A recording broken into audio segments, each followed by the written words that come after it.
while I wanted to read all of the lovely messages that come with this beautiful Healing Your Heart and Angel Wings that unfolds through your voice, I've decided that I'm going to work on it a little bit longer. So you can look at the community later on, it'll be posted. Or we might have an audio version, actually, probably for our channeled guidances on Friday. Okay, so I'll keep you posted. In the meantime, though, I want to give you the ending of it, and that is life. Life's game is in a constant flux of knowns and unknowns, of being seen and unseen, of being loved and unloved, of knowing we live and knowing we die. And essentially, these complete opposites, they attract each other and are always together, creating the infinite expanding consciousness human experience in the world and beyond, with that every 24 hours that you are gifted through breath when we wake up. So thanks for you existing and wanting to bring your lovely inner world to life, that inner child adult, and to bringing love and life together in form, but also love and fear. We're going to talk about love and fear in a minute.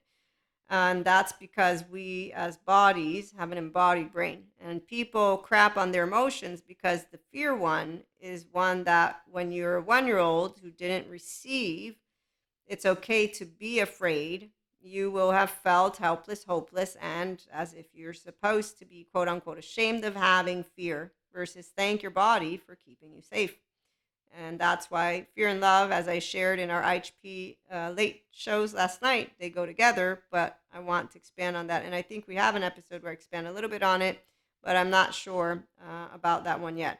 Okay, so thank you for being yourself. Those who choose to be their self bring their inner child to life because they tend to their maladaptive, adaptive child behaviors, for those who have that, get out of shame, blame, fault, revenge, safety behaviors, and they move into here, the human love narrative. So love and fear, we don't have a push and pull of any sort. Secure attachment.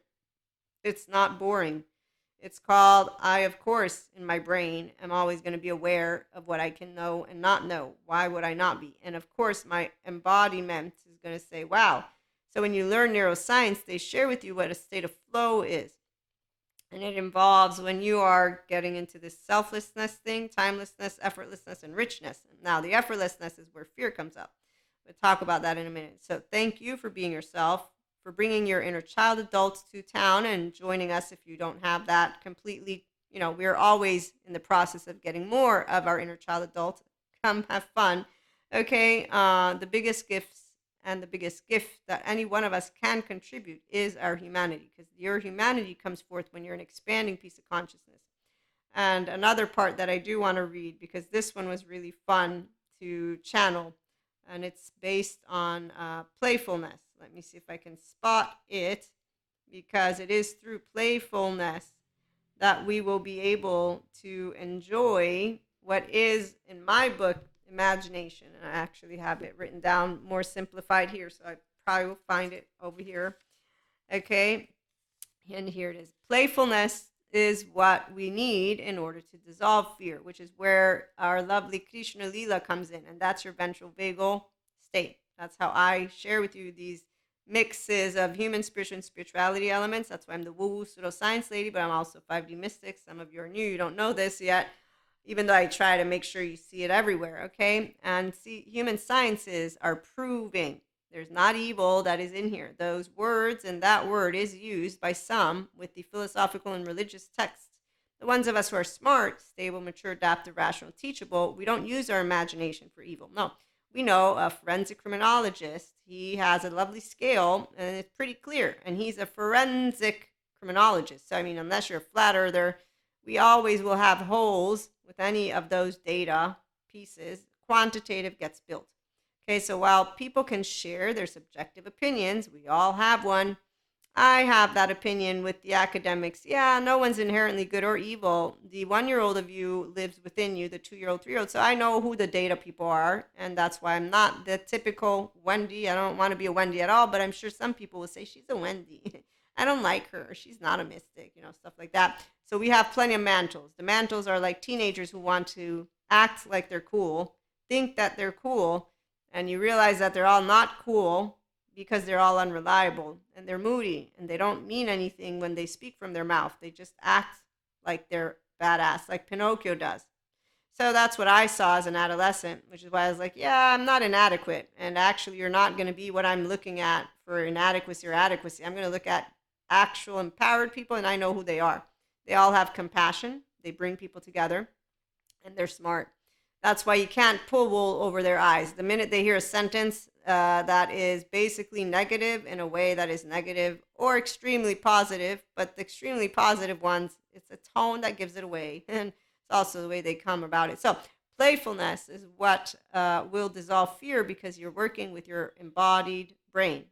Ventral vagus nerve, yoga. It's a ventral vagal nervous system portfolio toning exercises, something like that. Thank you, Stephen Porges. And so anyone who thinks demons come out, they don't know of Peter Levine, who shares that you have trauma charges stored, muscles, bones, tissues. Of course, I find it hard to believe that my first 3 years of life have anything to do. Yes, sure. So when somebody doesn't want to acknowledge that their unconscious is definitely still here in the body and it comes up, so it comes up here and then your brain matters. So if you can't be playful and you have an inner critic and an outer critic, yeah, and then you go drink and fuck and do drugs and do what Pinocchio apparently on that island, right? Except for the fucking part because it's for children. But really, I mean, go watch Hangover, Mean Girls, any movie for adults. So let's see what kind of an example those people are giving. I knew what it meant to live a good life because I have a person called a grown up who taught me how to say, okay, life is about society and is about your herd and just very basic. In fact, it's very simple.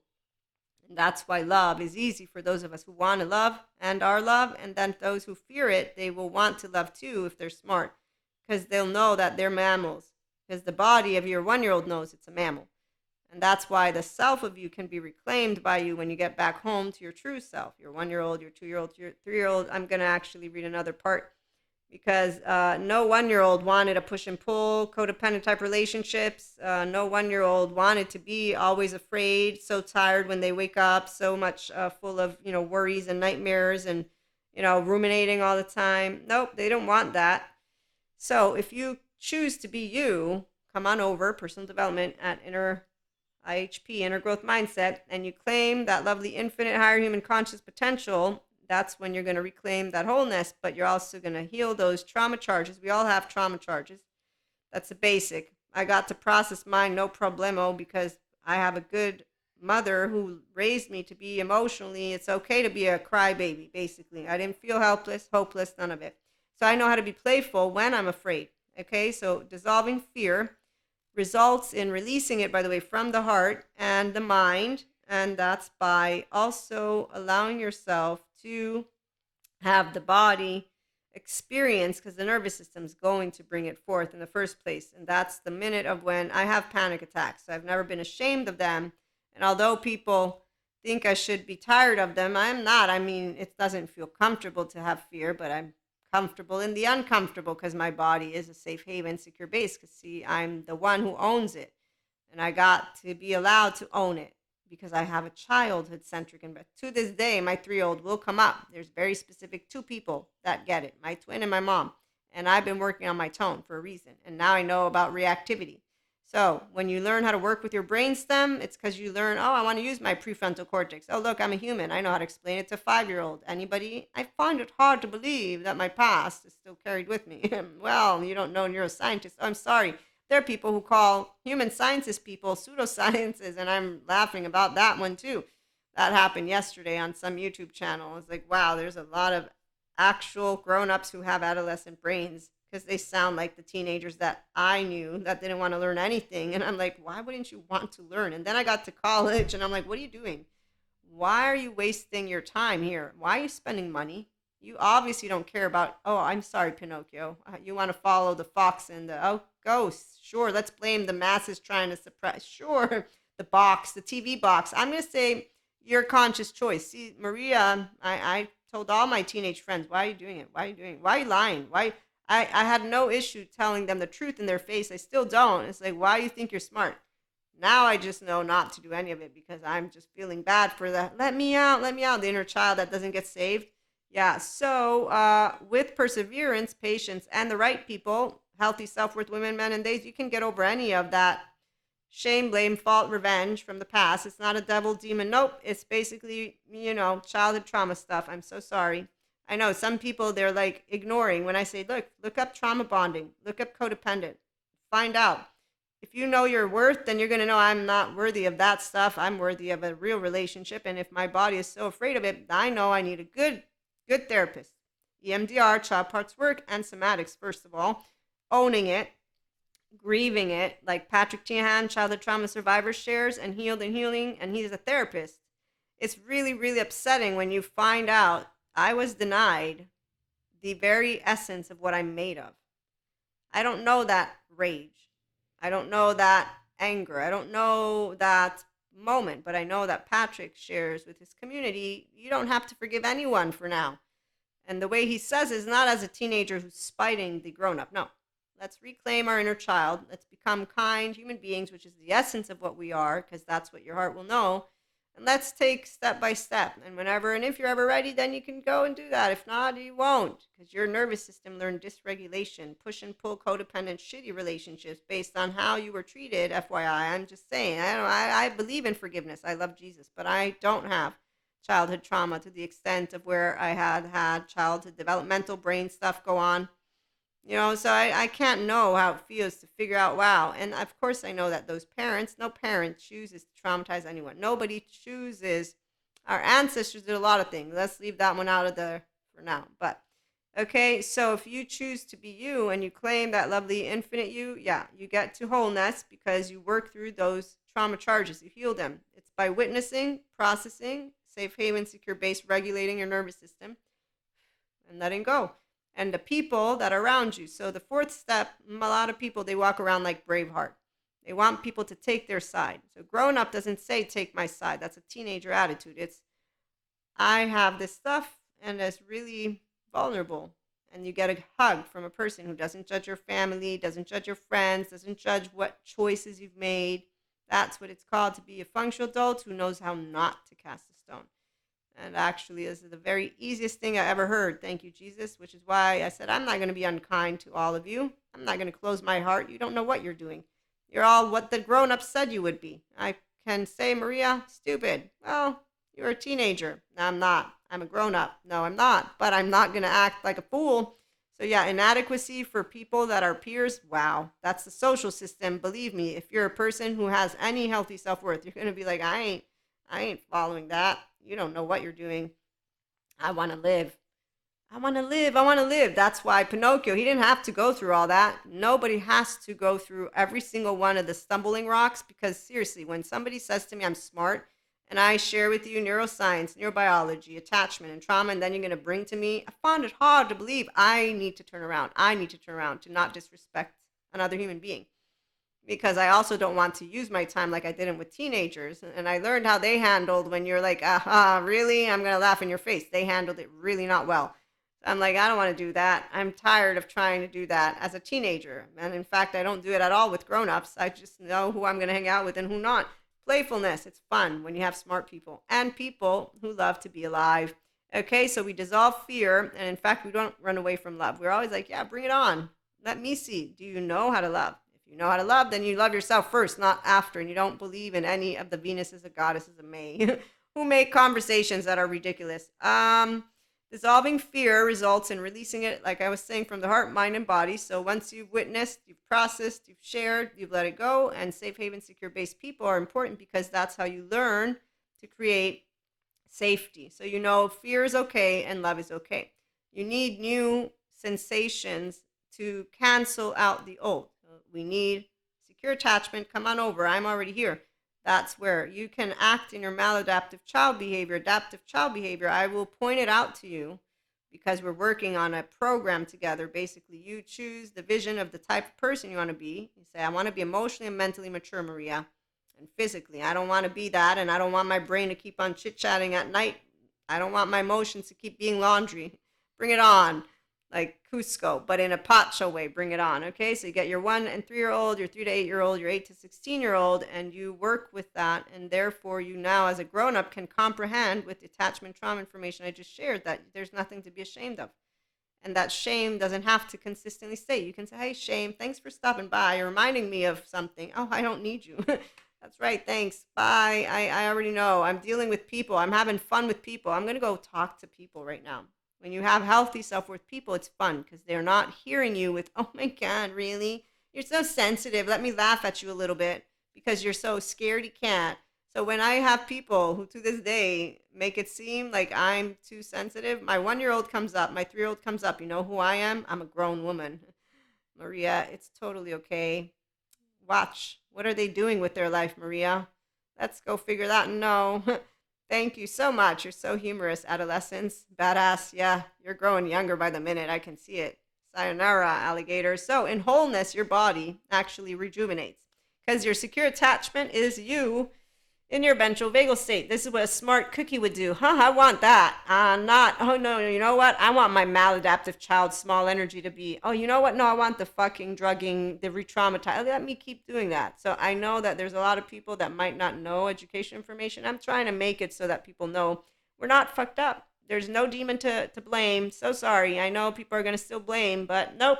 It's called Let's Go Do Emotional Lifting with Good Therapists. And there's plenty of us who will offer for free. I'm attachment trauma informed to the extent of where any therapist said, don't worry, you can handle anything. If your body says no, then you come call us. And I call who I know, not Ghostbusters, because they're not ghosts, obviously. Okay, so through you becoming your humanity, guess what? Overflowing, thank you, Sadhguru, with divinity. But no, not the divinity in the way that the mantles want. No, it's the generating of diversity. Thank you, Daniel Siegel, for that acronym. And it trickles out because our mammalian heritage, we're all mammals. No self wanted to be born in a 1 year old's body that was frightened to the death of them with relationships. So, with playfulness, you get to harness your ventral vagal. It dissolves fear. It allows you to grow up emotionally, and then in time, you grow and grow. And so, when I'm afraid, it's like, it's okay. When I'm getting teased, whatever, it's okay. And whatever is that teenager. See, that's a 16-year-old Maria's like, whatever. But with a grown up, yeah, does it matter? No, it really doesn't. It just shows me where they're at with their not expanding consciousness attitude. I mean, everybody is going to do what their body wants. And it's very easy, as Dr. Daniel Fox says, to fall back on your maladaptive child behavior patterns because drugging, fucking, drinking, and continuing to date beneath yourself. Thank you, Patrick Tian. It seems to be the, oh yeah, no, push and pull. That's what it is. That's what love is. Love is us being in trauma bonding, codependent type experiences, or using words with each other. You know what a relationship is, you know what, hon, I don't feel welcomed by you. We're going to go to therapy. Samuel, that's too soon. Yeah, it's too soon. No, not never too soon to go to therapy if you're not meeting each other's emotional and mental needs, because that's one life you got to live. And there's 24 hours. Tick tock, tick tock. The body's getting old. So again, it's not something for the small of heart. It's a big of heart, meaning, oh wow, some people, they're really doing a big job, which is why they need secure attachment people say, great job, not demonize or romanticize or give them a list of attributes of some sort. They want to be, any person wants to be treated like a person with their emotions. This is a maturity. I'm afraid. Yeah, what do you want? My body's smart. You, I don't know about you. Let me watch you in action. Actually, here's where when you do watch people in action, you notice it is true. The bigger they are, it's only a facade, but it works, right? The facades work for some things, but when you have a keen eye, you're like, okay, that's a facade. So let me think. Who am I going to make my herd of? We're going to need all of it. And usually you don't have to do anything because your herd's already made of the bunch of people. Sid, Manny, Diego, this is beautiful. This is the part of what we're going to get to do here as well. Okay, and be funny, as you can see. Let me finish up. There is another part of what I wanted to read to you, and that would be once you're able to be playful with uncertainty, that's a good start. So you're soft with thoughts and emotions, okay? And then you have the right people, the proactive choices of what to do to allow that sense of ease to grow around you. So with trust and acceptance of that infinite unknown and uncertainty, that is a part of the way that we play the game of life in form, and this known and unknown, this being seen and unseen, this is always part of that expansion of consciousness that we bring to each other. So the true essence of love and life involves us having duality, from neutrality, Jacob, objective is your prefrontal cortex. And that's because your left can want to make sense of things in all ways. Your right's going to bring up the nervous system stuff. And once you're at ease with, I have 6 basic human emotions, fear and love, they go together. Why? Again, the body has fear because it wants to know. And the body automatically is also smart and knows it cannot know everything, which is why, as Dr. Daniel Fox says, there's no one certainty. Get it in your brains. There's possibilities, probabilities. Daniel Siegel has a different way. Dr. Daniel Siegel, I forget, but he's a doctor too. And his way is what and how do you feel uncertainty? So to gain and grow familiarity with it. With the inner growth mindset, it's our first main module, dealing with uncertainty, unexpected, unwanted. And that's because I believe in the power of thought and words and the power of your emotions, but the power of your objectivity to not bullshit yourself, which any teenager will know they have. And again, that's why your first choice points are once you move to your social system as that adolescent. There are specific age groups that you will notice in the spirituality community are from Sadhguru. I have 12 is one of them, if I remember correctly, or 14. And see, when I learned everything that I learned, it was between that 11 to 14. And I did make choices that were not in alignment. And I remember, because I remember I'm making choices that are not aligned with what I was given as directives from the good grown-ups in my life.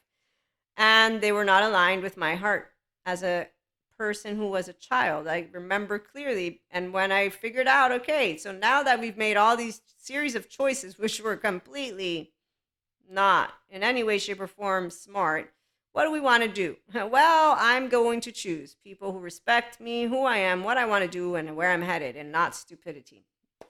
That was it. So as a grown woman, here I am with any one of you who's still here.